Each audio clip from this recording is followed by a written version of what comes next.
what did he say about That makes them the fuzziest, therefore the We'll cutest. design a K Yeah. and then we'll rotate our And video. they also have Hope a you number of remarkable behaviors. enjoy. One of them is known as rafting, where when they fall asleep, they will sleep on their backs, friends, family, and significant others. They're going to actually hold paws with each other. And if you're more interested in eating seafood than viewing it there at the aquarium, I recommend visiting Pike Place Market. It's just a third of the way up the skyline if you see that tan building with the red trim on the windows. Just to the right of that is the back of the Public Market Center sign. Now, the right ways of that sign is actually the number 2 most photographed object in the entire city of Seattle. You guys know what number 1 is? Space Needle. That's absolutely right. That's coming up here on our right. We're going to get a wonderful view of that That's shortly. the Space But Pike Place Needle. Market is 5 levels deep, vertically, which is pretty sweet, and it's just chock full of local businesses. In fact, no chain can start a business there. It has to have started there in Pike Place Market and then gone elsewhere. So you might be familiar with one particular chain that had its start in Pike Place Market, and that's Starbucks.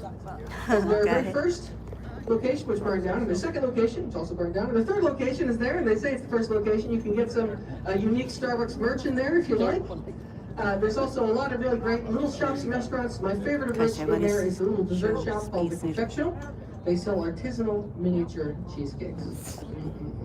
So tasty. Oh my god. They have all sorts of crazy new flavors.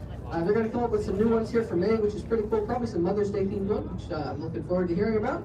Because my wife works there, so very, very looking forward to you guys checking them out. They do offer free samples, so make sure to go and visit them if you haven't had the opportunity to yet. And if you do go up to the market, make sure to go hungry, because free samples are all over the place. Now, it looks like we have a regatta or something in town. I see a lot of flags coming off of these sailboats here. Looks like they were part of some kind of a race. I think actually, Alex, I was just looking at them. Every so often we get the a captain's bunch there. of sailboats that come in that are sailing all around the world. I think we're going to see more of them. There's probably more coming. Oh, well, this is definitely the season to come to this area. That's good to know. Thanks, Randy. I appreciate your insight on that one.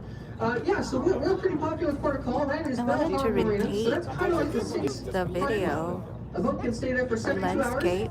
And usually there's spots open because it's such a short period of time. So there's not generally a lot of people that live in that marina, like some of the other marinas around this area.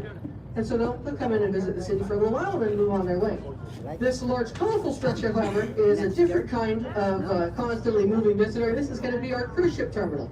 Now, we constructed this terminal in 1999 to basically no demand at all. There was one cruise ship company that wanted to give us a shot, and that was Norwegian Cruise Lines back in the day. They wanted to try out the Alaska route. You guys familiar with Alaska cruising? Pretty darn popular, it turns out. In just a couple of weeks, I'm actually going to get on a cruise ship myself. But they do cruise ships up to Alaska. Out of here, we are actually the 3rd busiest cruise ship port in the world here in Seattle. That's how many cruise ships we move. We're right behind Florida, basically. I think it's Fort Lauderdale and forgetting the other one off the top of my head. But down there in Florida, they have 2 really busy cruise ship ports, and we're the 3rd right behind them, which is Miami. Yeah, Sorry that's guys, I correct. That's the right can one. change it to landscape. But yeah, they make for trips some up to Alaska reason. to see those beautiful waters up there. 7-day cruises typically. And one thing I want to warn you about, if you do go on a cruise ship, you'll gain 3 to 4 pounds every single day.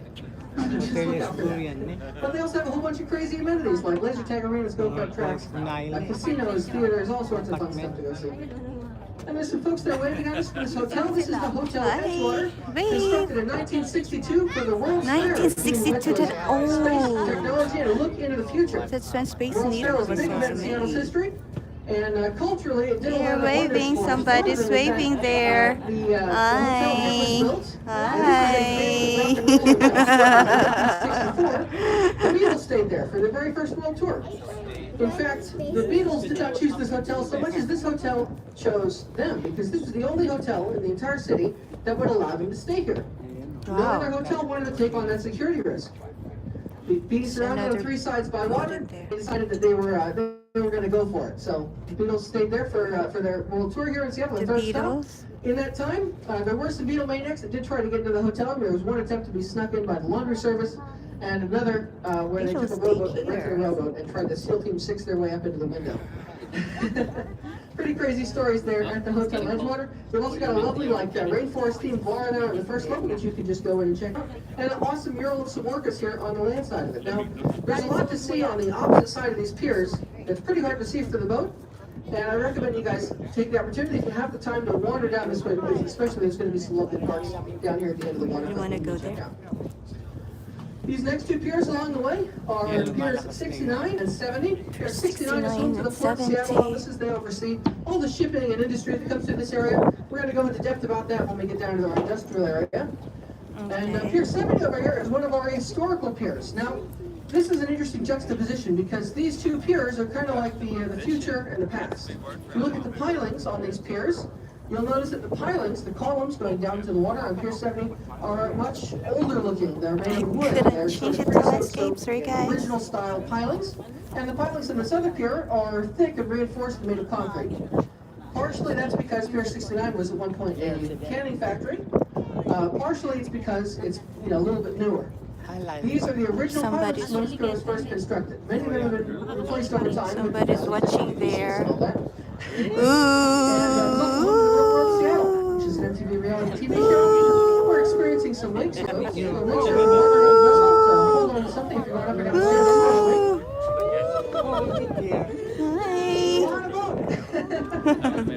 Oh my, waves. For the waves here, you might notice if you're from a West Coast place like California, for instance, you get a lot more waves down there off the coast. We're in an inland body of water here, so even though this water is all salt water, it's pretty darn calm, right? Pretty breezy out here. It's calm. Off our What right-hand was side is our most clear, most unobstructed view of the space tunnel that we're going to get for the entire trip. So I recommend this time, take the opportunity to take a photo here off your right shoulder. And I recommend you take a photo of the space tunnel while you're here in town because if you're taking a photo of the space tunnel, your folks will- Daddy picture? Selfie. And if they're wondering, what's that sculpture there on the shoreline? That big red swoopy sculpture there? What is that meant to be? Pictures. Now, I'll give you a hint. It's meant to represent an animal. I always like to see what kind of animal you guys think it represents. Shout out. Yeah, that's a big Take red selfie daw, Daddy. sculpture. We're waiting. We're waiting for the selfie. A dolphin, I don't know if yours is there on Porpoise or not. A dolphin, I guess. A starfish. It's a good one. A cat. A bat. All of us. So, you know what? It's actually water art and it's a little abstract. So if you close your right eye, turn your 50 degrees to the right. Selfie saan ba? Paano mo makuha yung Constructed back there in the park. Basically, Ito kami. We'll stay here. Seattle Art Museum. We'll take selfie. The Olympic Sculpture Park. It's home to all of the large exhibits in the Seattle Art Museum. Can't house indoors anywhere because they're just too darn big. For scale, that red sculpture, the little tiny red dots next to it, are full-size chairs. So it's Can you see pretty big this? sculpture. I recommend visiting the park see while you're that? down here. Class art on a free more realistic representation of an eagle is here on our right-hand side. You can see the top of this globe with the red letters on it. So you can see the PI. Top of that globe, there's a bald eagle looking outstretched above its head. Now, the Seattle Post Intelligence Air, for which that was the logo, was a newspaper before Washington State even gave its statement in the 1700s. Shaking. I need to see. Readers of the Superman comics, if you're familiar with Superman, David Planet. Yeah. Logo. That's because the viewers decided they wanted a newspaper logo just like Superman's. Okay. So Superman came first in that regard. Nowadays, there's a credit union in that building. They Post Intelligence. There still reports the news, but they were the first newspaper to go all online. That was during the last stock market crash. There was a big economic change here in the city in that way. Now, off to our right, seamlessly blending into the shoreline here is Myrtle Edwards Park, the three nicest, most premier beaches in all of downtown Seattle. It's the only three beaches. And when I say beach, you have to understand that you're listening that the rocks on the area are slightly smaller than the surrounding rocks. Myrtle Edwards Park here is named after a part of the park system in the city of Seattle. If you're familiar with Parks and Recreation, it's kind of like our version of Less Than Known. Right? Very, very friendly about the park. So you want to ever Seattle like that park within walking distance. This park was kind of named after him cautiously. You might be familiar with Gasworks Park. That was one of their bigger works there in North Union. There's nobody swimming. We did see some crazy paddleboarders earlier. They were all wearing wetsuits and dressings. There's nobody swimming in these waters because they're very cold all year round. Even though Oh, they're really late cold. June, these waters will Yep, still be nobody will around swim 60 there. about 10 minutes, so I really don't recommend it. Okay, But you can go that cold water down. is really good for little tiny critters. You guys heard of krill? Si ano ay bumaba kasi Yeah. si Ben. So, Oh, let's go. salmon, that's because they're flesh, they're pink color, Down, actually. inside. Very interesting. Oh, ayaw din. They're a primary food source for basically Take every picture, carnivorous species in these waters. picture. And this little area right here with these nets and these cylinders, Take picture while they're in the cruise. We will take pictures of you. They basically sent from a salmon hatchery a whole bunch of fingerlings. I think they're combo fingerlings this time. of year. Fingerlings. And then they are anadromous, so they take some time here in the saltwater to grow and get strong. And eventually they're going to release them out into the wide ocean. And in 5 years or so, they're going to come back and spawn up in our rivers and they get out there. So that's why What's we're kind of this? keeping our salmon life cycle running. And that, of course, is good for all of our ecology. We got shorebirds, we've got sea lions, we've got Jackson octopus, we've got six-billed sharks, we've got orcas, all sorts of crazy critters in these waters. They're all relying on the salmon for food. Okay. Now, to our right-hand side, on the subject of food, this is food, but it's not necessarily food that you guys want because it's animal-grade grain. It is rated by the FDA not to be suitable for human consumption. This is our largest export in Boeing. By the Seattle. So I think that's kind of weird, right? I didn't see the grainfield farms coming in the city today. And you're right, actually much of this grain, almost all of it comes from the northern United States on rail cars.